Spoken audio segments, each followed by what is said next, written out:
パクさんというあだ名の言われはですね、定かでない部分もあるんですが、大体ものすごく朝を苦手な男でして、東映動画に勤め始めた時もギリギリに書き込むというのが毎日でございまして、買ってきたパンをタイムカードを押してからパクパクと食べて、水道の蛇口からそのまま水を飲んでいたという、それでパクになったという噂です。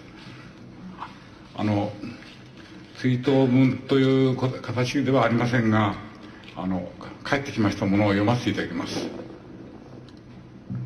パクさんは95歳まで生きると思い込んでいた。そのパクさんが亡くなってしまった。自分にもあんまり時間がないんだなと思う。9年前、私たちの主治医から電話が入った。友達なら高畑監督のタバコをやめさせなさい。真剣な怖い声だった。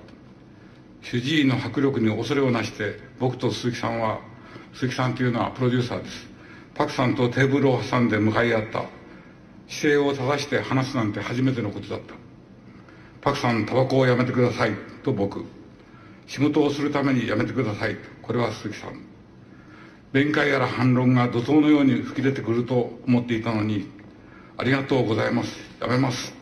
パクさんはきっぱり言って頭を下げた。そして本当にパクさんはタバコをやめてしまった。僕はわざとパクさんのそばへタバコを吸いに行った。いい匂いだと思うよ。でも全然吸いたくなくなったとパクさん。彼の方が役者が上だったのであった。やっぱり95歳まで生きる人だなと僕は本当に思いました。1963年、パクさんが27歳、僕が22歳の時、僕らは初めて出会いました。その初めて言葉を交わした日のことを今でもよく覚えています。黄昏時のバス停で僕は練馬行きのバスを待っていた。雨上がりの水たまりの残る通りを一人の青年が近づいてきた。瀬川拓夫さんのところへ行くそうですね。穏やかで賢そうな青年の顔が目の前にあった。それが高畑勲ことパクさんに出会った瞬間だった。55年前のことなのになんではっきり覚えているのだろう。あの時のパクさんの顔を今もありありと思い出す。次にパクさんに出会ったのは東映動画労働組合の役員に押し出されてしまった時だった。パクさんは副委員長、僕は職長にされてしまっていた。緊張で発見に苦しむような日々が始まった。それでも組合事務所のプレハブ小屋に泊まり込んで、僕はパクさんと夢中に語り明かした。ありとあらゆること、中でも作品について。僕らは仕事に満足していなかった。もっと遠くへ、もっと深く、誇りを持てる仕事をしたかっ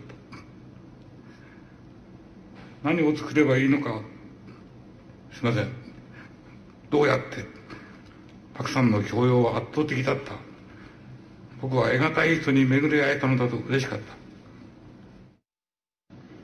パクさん、僕らは精一杯あの時生きたんだ。膝を折らなかったパクさんの姿勢は僕らのものだったんだ。ありがとう、パクさん。55年前に、雨上がりのバス停で声をかけてくれたパクさんのことを忘れない。どうもすいません。